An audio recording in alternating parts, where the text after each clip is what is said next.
What's going on, everybody? JD here, and you know what? I'm going to do something a little different today. I'm actually going to walk you through an edit. So, without further ado, let's get started. Roll intro.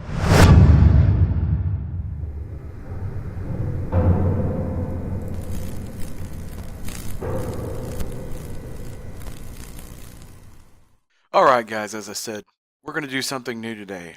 I'm actually going to go through a full edit with you, so forgive me if I feel like I'm stumbling over words and anything. This is not going to be a traditional edit where I'm cutting and taking takes and things like that. I'm going to try to work through an entire edit and share my workflow process with you guys. So this shot is a shot I recently shot. God, that's a lot of shots. Anyway, this is a really cool car. It's a 2007 Mustang GT. It's in Grabber Orange. I think it's the correct name of the color. I know Competition Orange was later on. Earlier on, and like in '04 or so. It's a little bit different color, but anyway, this is shot at a abandoned elementary school. It was it's Providence Christian Academy in 6 Mile, South Carolina. Anyway, did a bunch of shots of this car. I love this shot and the end result that I came up with in another edit, and I decided to share my workflow process to show you guys how I achieve the results, at least at this time, with what I'm working with. The reason I say at this time in regards to those results is my editing process changes all the time depending on the style I'm going for, or something I saw that I liked, so I went and found a tutorial or studied up on the process and learned how to do it. So without further ado, I'm going to get started. The first thing I do when I look at an image is I try to get the image as good as I possibly can in regards to composition, the way it's laid out, the horizon line, make sure it's straight, all of those things. I want those correct before I start messing with colors. Looking at this image here, you'll notice that there's an angle. It's tilting down to the right. So I'm going to grab my crop tool and go ahead and try to get my horizon straight, and I usually just eyeball it. I mean, you can use line references on the car. Now the car is a little distorted because I used a wide angle lens to shoot this, so what I'm looking at is the window belt line across here, just trying to get the car to look level. And then I'm also using I'm referencing the roof lines here to try to get it even. And if you look, another trick you can do is if you look poles, vertical things, you see the little small boxes there, you can start to use those to kind of generally get a little bit of a reference and match the distortion on both sides. I think we're getting close to level. Let's have a look. Oh yeah, that's better. Much more level looking. So now that I've got the composition looking a little better, for at least for what my eyes are looking for, I'm going to go ahead and get started. The first thing I always do is go to my lens corrections, remove chromatic aberration, and enable profile corrections. And you'll notice the image distinctly changes when I enable the profile corrections. That's using the profile built in. I shot this image with the Canon EFS 10-22 wide angle USM lens. I'm going to hit I on the keyboard just so you see the information there. There's the aperture, the ISO. I shot it fully wide at 10 millimeters and a shutter speed of 1/500th of a second. Anyway, excuse me. So I'm going to get started with the color edits now that I've kind of got the image looking decent. It's a snapshot look now. I'm going to start altering the colors to kind of get what I'm going for here. Right now it's very bright. You'll notice over here in the whites and the highlights there's a lot of exposure here, but I don't really want to mess with the exposure yet. I want to try to build some definition in before I start darkening the image. So the first thing I typically do is grab the highlights and I'll pull those down, and just to start I always grab it and rip it to 0 and see what detail I have remaining in the sky. I like that. Actually, I like how much of the clouds came out and things of that nature. So I'm going to go ahead and move down. I shot the image exposed enough to keep some detail on the tire and the grille, so I'm going to leave the shadows alone for a second and go on to my whites. Now if you press the Alt key and hold it while you adjust this bar, it's going to show you kind of the, it lights up when it overexposes. You see up there in the top corner that it's overexposing in the sky. So I'm going to pull that down until that disappears. That kind of tells me how much I can pull the whites up before I start to have overexposure. Cool. I'm going to go back to the shadows. There's a little bit I do want to see in the shadows now that I'm looking closer. There's some cool details here in the grill that I could probably lift. So I'm going to once again hold Alt, lift. You notice that it's not going to expose that way. An exposure under exposure will darken up. You pull all the way down. So not really necessary to hold that, but I'll lift up and kind of get the grill to come through a little bit. And then I'm going to use the black here to kind of offset how bright the image is real quick. So again, you can hold Alt, you see the black starts to pop through there, so I'll pull it back until it kind of just evens out. Alright, see how it's getting more balanced now. I actually have some detail in the sky here. You notice that it's come down and it's not quite so pressed over here. The next thing I want to do, and I like using this particular effect to darken an image up a little bit more than I do just immediately ripping down the exposure. I like the dehaze tool. Now I'm in the latest version of Lightroom CC. I know that some older versions didn't have this tool, but this is a tool that I use and I like a lot. I'll typically pull that up and it's going to saturate the colors just a little bit more. I use that kind of in exchange for contrast. Notice a little bit more blue in the sky, a little bit more black in the blacks, things of that nature. So I'm starting to saturate it a little bit more. I've got some noise, a little bit of noise. I'm shooting on crop sensor, so it happens a little bit. So I'm gonna typically use around 40 on the luminance. You notice it's smooth. It's hard to see, and you may not be able to see it. I don't know what quality this is going to render at on my screen capture, but it's a little tough to see sometimes. But it did smooth it up a little bit, and I typically run my sharpness up just a touch as well to kind of add to the edges. Good. The next thing I'm going to do up here is I'm going to work with my tone curve. A lot of the mood of the image can be created here, and this is divided up just like your histogram up top, being, you know, your whites and highlights into your shadows and blacks. I'm going to add 2 points, kind of those midpoints there. First thing I'm going to do is I'm going to crush the blacks a little bit. You notice how it down here, watch this section right here where my mouse is at. That's going to gray the blacks just a little bit. Put some detail that might not have been there and how dark that was. I'm also going to pull down on my shadows just a touch, and it's adding a little bit of color back to that. Then I like to bump right up here between the whites and highlights just a little, and that kind of starts to put a little extra character in the reflections here. So now I've got a little bit more vibrant colors. I've got more blue in the sky. The blacks, the dark areas, you've got detail in them. You can see the grill, and you can see kind of the details of the highlights, and underneath in the chin you can now see those bars when it was originally blacked out. And I've got some detail on the tires. I'll go back to basic, and now I'll start messing with stuff like clarity, you know, and I'm just going to go ahead and rip clarity all the way to the right. That is a real easy trick to add sharpness, but what happens is it looks a little bit artificial, so I'm actually going to back that off a little bit. And you'll see why here in just a minute. I only like using probably between 20 and 40 in most cases, and all I'm trying to do is add a little bit of detail. The side effect of clarity is that when it pushes the midtone so much, you lose detail, and I'll just zoom in on the grill and show you. If you rip it all the way up, the blacks get real black, and you lose a little bit of the character. It starts to look artificial. You notice how things start to pop, but there's no more smooth transition from bright colors to dark colors and different surfaces. Whereas if you do it in moderation, you have a smooth transition. And yeah, the car is dirty, but you'll see what I do to work on that here in just a moment. I'm liking where I'm at now. I think I'm gonna give it just a little bit of vibrance. Yeah, I want to give it a little bit of vibrance to put some life back in that orange, because that orange is a very distinct color. It's also adding a little bit of color here in my grass and all that. So, all right. No, I don't want any contrast.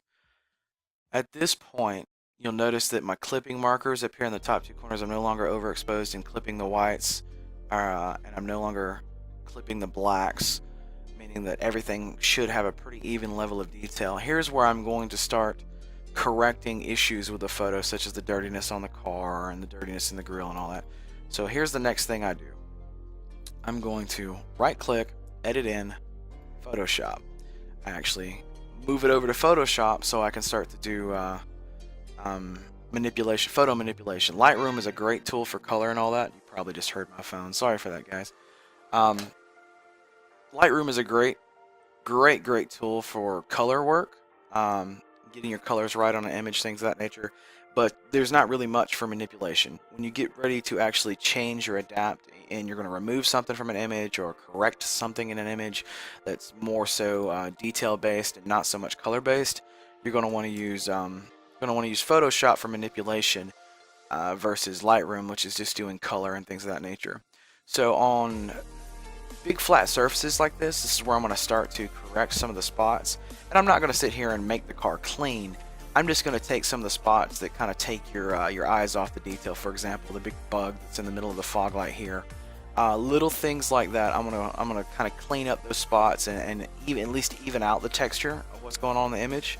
So there's nothing that's really taking your eye away from the image as a whole and making you stare at the spot on the bumper. So I typically do this with a healing brush or healing tool.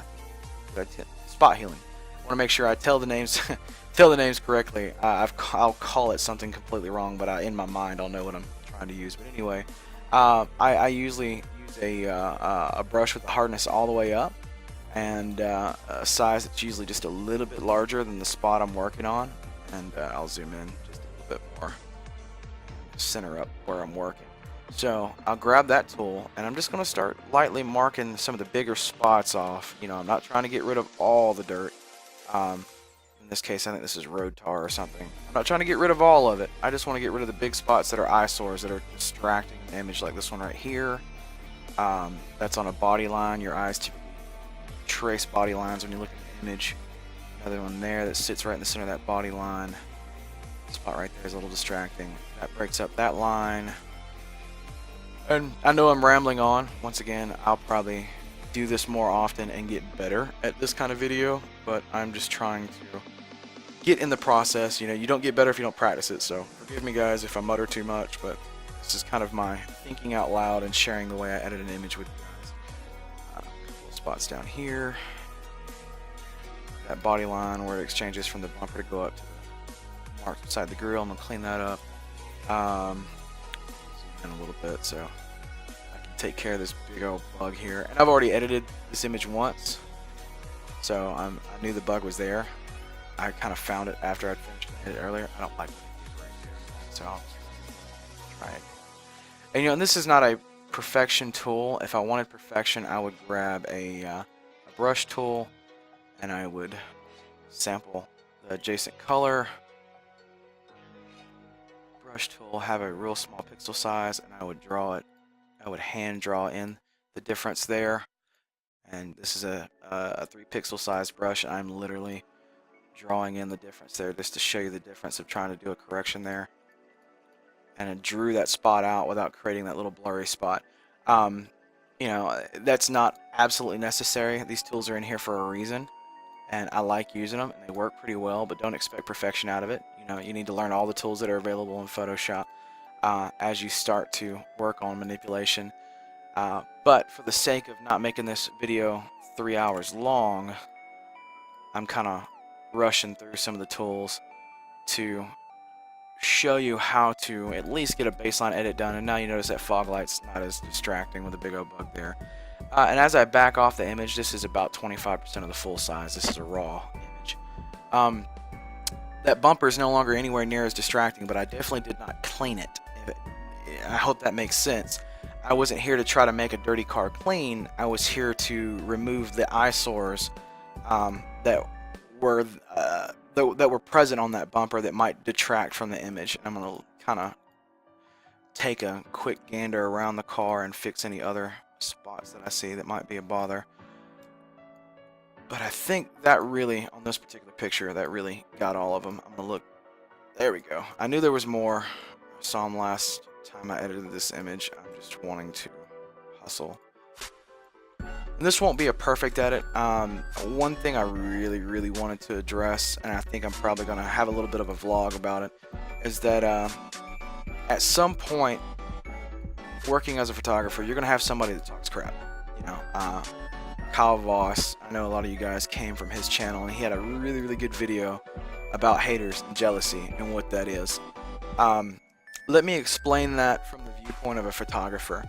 Art is subjective, and photography is art. So if art is subjective, that means that, just right in the middle of this little introspective moment, I'm going to save and go back to Lightroom, try to keep the process going. Once again, I don't want to be on this video for 3 hours.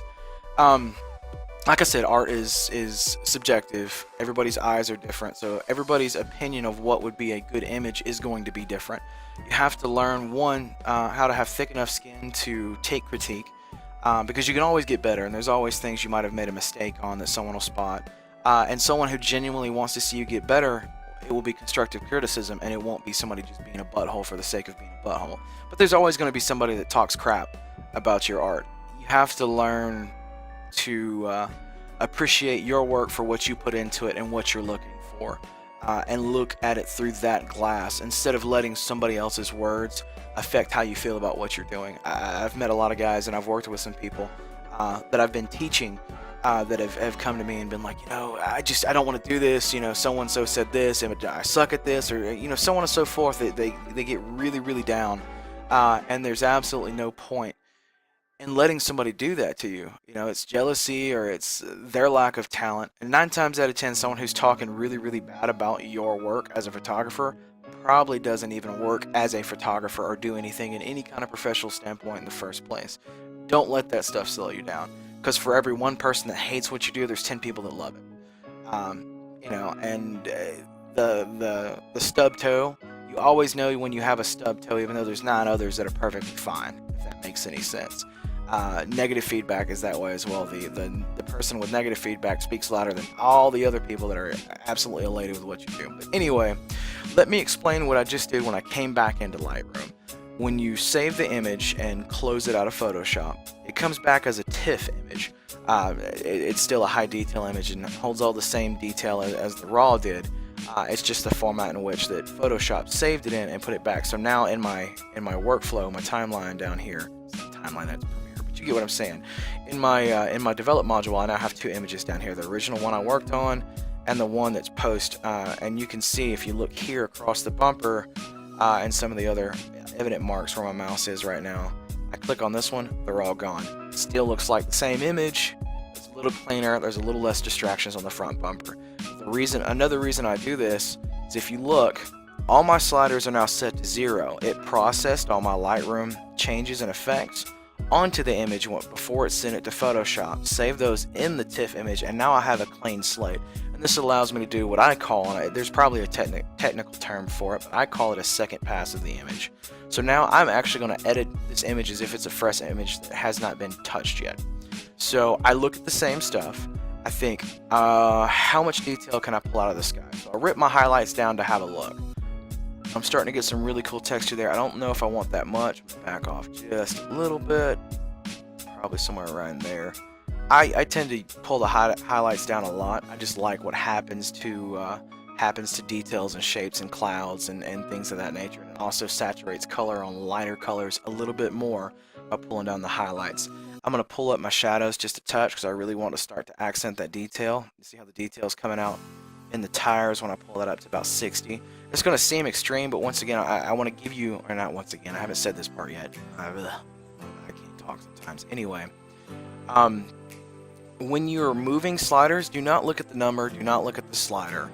You're fooling yourself into think you're overdoing something by looking at that number. Grab it, move it, don't look at it, look at the image. Look for what your eyes are looking for. Look for what suits the image, not what the numbers say on there. I hope that makes sense. But that's one of my biggest things that I hear people ask, well, how much how much clarity are you putting in there? Are you using around 60? I don't know. Each image is different, for one, and 2, I don't look at the number. I'm moving the slider blindly while looking at the image to see what makes the image look best. So always take those numbers with a grain of salt and look for what's making your image pop how you want it to. Also glance at your histogram. I'm no longer clipping. Everything's within the graph or in the histogram. So everything's technically correct so far. I'm now going to check my whites. I hold Alt, click that. I'm going to move until I see it break through. Alright, let's break it through in that top right corner. I'm going to pull it back just a little bit. Now you see the pop of color now that the white balance is up and even. A little bit of white. So I want to add some blacks back just to add some saturation to that. So holding Alt, dragging the slider, looking for it to come through. There it starts to break through. I'm going to back off just a little bit until it's not breaking through anymore. Now you see the color saturation, the image is really starting to take some character.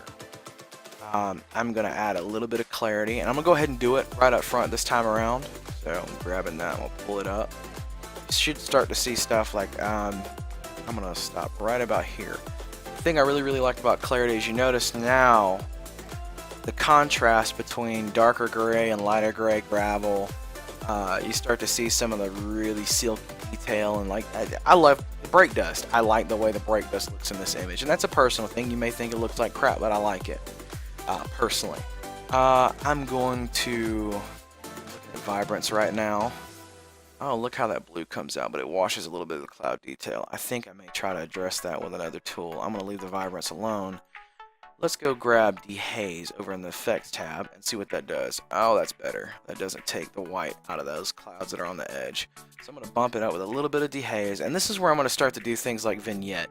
I like Vignette in moderation because it starts to control where your eyes go on the image. You know, in this particular image, the car is framed pretty much center. Actually, I could probably adjust it a little bit.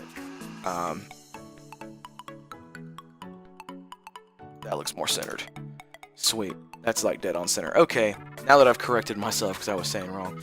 I'm using Vignette to frame the car up in the center, and you notice if you pull it in too much, you get what looks like some kind of cheesy thing, but you know, if you do it in moderation, you start to darken up the corners, and what it's doing is it's guiding your eyes to land directly on the vehicle. If you don't like how tight it's getting around here, you can grab your midpoint. Going to the right backs the midpoint off, going to the left brings it in a little bit, evens it out, and makes that edge feathered a little softer. Actually, I like that, draw it in and back that off. So now I've darkened up here and given some depth to the image, and put your eyes dead on the center front of the car. Let's see what else. Is there any noise? There's a little bit. You can see some of the noise in the glass up there.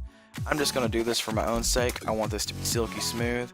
So I just put that noise reduction in there, and you see that noise went away. Backing off of it, it almost has like the GTA 5 title screen look, which is a look that I kind of like. I do some photorealistic stuff where it's not so cartoony. I'm kind of showing this cartoony look because it's something I really dig, where it's kind of it's color compression that's making it look like this. You know, but everything's really smooth and almost too nice, almost too perfect, and I kind of wanted to go for that in this image, particularly in things like, if you look around the edges of the tire, you see that reflection there, and it creates a really cool sheen. At times, it almost looks paintbrushed on. I kind of like that, so I'm running with it on this particular image. I don't really see anything I want to mess with HSL. You know, there's no particular colors I think are offensive. I typically don't mess with the colors unless there's, you know, somebody's face has a little bit too much redness in it or something of that nature, and I use it to adjust that out. But I really like what I'm getting so far. So here's where I'm going to start to create the last bit of atmosphere and mood in this image. There's two things I'm going to do. I'm going to mess with the tone curve just a second, and then I'm going to go to split toning. And I use split toning like a cinematographer uses color grading on video. So I'm going to grab the blacks. I'm not going to put the extra two dots in there. I'm just going to grab the blacks and bring them up a little bit. I want some character. I want to smash that just a little bit. You know, I don't know if it's technical, but the term's crushing blacks. What that's doing is lifting even more detail in the dark spots, and it's adding to that kind of cartoon video gamey effect that I have going on in this particular image, and I really dig that. I'm going to leave it alone right there. Now here's where I'm really going to start to mess with the mood of the image. Now this school was closed down because of black mold. It's kind of apocalyptic. I took some shots from inside out to the cars. You know, it's really dark and dingy, and right now this image is really bright and clean. So here's what I'm going to do to mess with it. I'm going to give it a cinematic style grade where I have an orangey yellow kind of highlight tone and a blue, purple, teal, somewhere around that realm of undertone, and then I'll start to pull exposure as needed to mood this image up. So here's where I'm going to start. First I'm going to hold Alt and grab the highlight hue here, and you're going to see it just overlays at 100% that hue, and I just slide it until I find something complementary. Right about here is very complementary to what's going on in the image. Yeah, I'm going to land right. It's too far.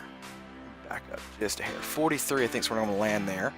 On the shadows, I'm going to move over here to that teal, blue, purple area, and I'm trying to create some mood in here, and I think the blue is where I'm going to land. That's purple, That's teal. I'm going to land about right there in the blue. Now I'm going to lightly start to add this in by grabbing the saturation slider and moving it over. Like if I rip it all the way over, you see how the yellow, the sepia tone almost comes in. So I'm just going to kind of give it just a little bit. And what you'll notice is the clouds will take on a little bit of that color just barely. It's probably going to be damn near impossible to see. But it's affecting like the grass. It's putting just a little bit of a tint of that yellow-orange tone across the car. Just kind of giving a little bit of worn look. Now I'm going to grab the saturation of the shadows and offset that. You'll start to see the combination of it. You'll see how the colors flip. That stain on the asphalt there that's kind of coming out orange, if I turn off the split tones, it's not as distinct. Now that I'm laying in the shadows a little bit of blue, rip it all the way over, you see how much it starts to stick out? So, build that in there and then lift the highlights to offset. Shadows a little more to offset. That may be just, I think it went a little too far. Let me back them both off. Alright. Split toning off, split toning on. It's a very, very light effect. It's off right now. It's on now. It's a very, very light effect, but you're going to really start to see where it comes in as I start to do some of the other stuff I want to do. I'm looking at the image. I still think it's a little too bright. So here's the next thing I'm going to do. Off the contrast up a little bit. Just a little. Some separation of bright and dark colors. I'm going to pull the exposure down just a touch.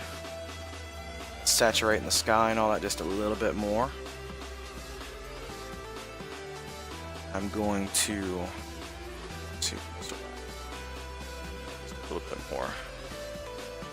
Alright, now I'm going to offset the changes I just made with a radial filter, that's a radial filter. Am I naming that correctly? What's that called? Radial filter. Oh my gosh, I said something smart. Layer radial filter over the car, invert the mask. Bring the exposure down just a touch. Keep the car bright, distinct in the image. Continue to darken everything else up around it.